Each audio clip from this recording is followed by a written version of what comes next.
तो दोस्तों, भारत का पहला ऐसा शहर, भारत का पहला ऐसा शहर है ना।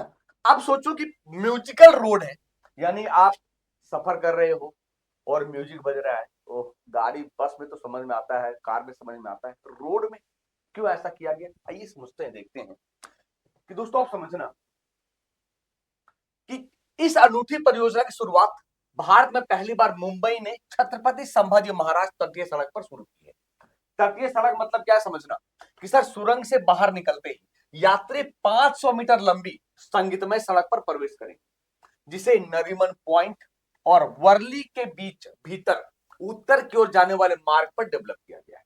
पहला चीज, इसके अलावा अगर मैं बताऊं आपको दोस्तों, ये देख लो, आप दिख रहा है, ये ऐसे निकलोगे और ये डिजाइन बनाया गया है, यहीं से म्यूजिक बजता जाएगा, आपको सुनाई पड़ता आएगा, है ना, ये देख लो। इसके अलावा अगर मैं बताऊं आपको, समझना कि इस परियोजना का उद्घाटन किसने किया, तो सर बृहन मुंबई महानगर पालिका बीएमसी ने, महाराष्ट्र के मुख्यमंत्री देवेंद्र फडणवीस जो लगातार तीसरी बार मुख्यमंत्री है, और उप मुख्यमंत्री एकनाथ शिंदे की उपस्थिति। अभी आपको याद होगा दोस्तों, उप मुख्यमंत्री का देहांत हुआ था महाराष्ट्र का, है ना, और उनकी पत्नी, जरा बताओ हमें कि किसका देहांत हुआ था और अभी कौन उप मुख्यमंत्री बनी। तो अजित पवार जी का देहांत हुआ था, आपको पता ही होगा, और सुनेत्रा पवार, कौन है भाई, सुनेत्रा पवार जो पहली महिला डिप्टी सीएम है। सुनेत्रा पवार, याद रखिएगा, पहली महिला डिप्टी सीएम, है ना।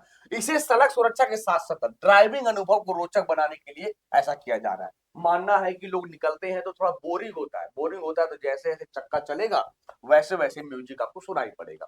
और ये गाना कौन होगा, तो जय हो, जो ऑस्कर के लिए गई थी, आपको याद होगा, है ना, ए आर रहमान के द्वारा कंपोज किया गया था म्यूजिक। अब क्या सर, ऐसा जो म्यूजिकल रोड है, क्या ये वर्ल्ड का ऐसा पहला है क्या, वर्ल्ड का ऐसा पहला है क्या, नहीं दोस्तों। म्यूजिकल रोड का विचार सबसे पहले 2007 में जापान में सामने आया था, जापान में सामने आया था। इसके बाद हंगरी है, साउथ कोरिया है, संयुक्त अरब अमीरात है, कुछ ऐसे देश जो इसे अपनाए हैं। अब मुंबई दोस्तों इस लिस्ट में शामिल होकर भारत का पहला शहर बन गया जहां ऐसी सड़क बनाई गई। क्लियर है, आगे बात समझ में, तो ये चीजें याद रखिएगा। अगर आप महाराष्ट्र की बात करें दोस्तों, तो ये कोस्टल स्टेट है महाराष्ट्र, जो अरब सागर में आपको देखने को मिलता है।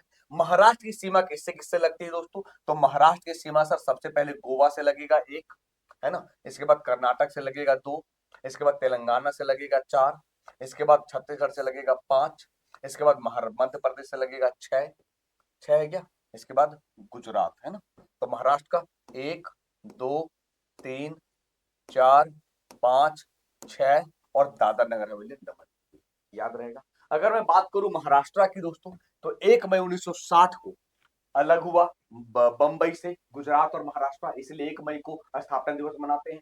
मुंबई कैपिटल है, विंटर कैपिटल नागपुर है दोस्तों, याद रखिएगा। 36 डिस्ट्रिक्ट है महाराष्ट्र में, और आचार्य देवव्रत गवर्नर है, जो गुजरात के गवर्नर है, एडिशनल चार्ज मिला है इनको। देवेंद्र फडणवीस बीजेपी दोस्तों तीसरी बार है, और डिप्टी सीएम दो हैं, एकनाथ शिंदे और सुनेत्रा पवार जी हैं, जो पहली महिला डिप्टी सीएम है।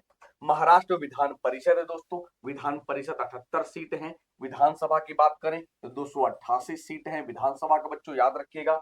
सर 19 राज्यसभा का सीट है, 48 लोकसभा का सीट है। और बंबई हाईकोर्ट, ये दूसरा हाईकोर्ट है, दूसरा हाईकोर्ट है। पहला हाईकोर्ट दोस्तों कलकत्ता है, दूसरा बंबई है, तीसरा मद्रास है, याद रखिएगा। जानकारी कैसी लगी आप हमें कमेंट करके जरूर बताइएगा। ठीक है दोस्तों।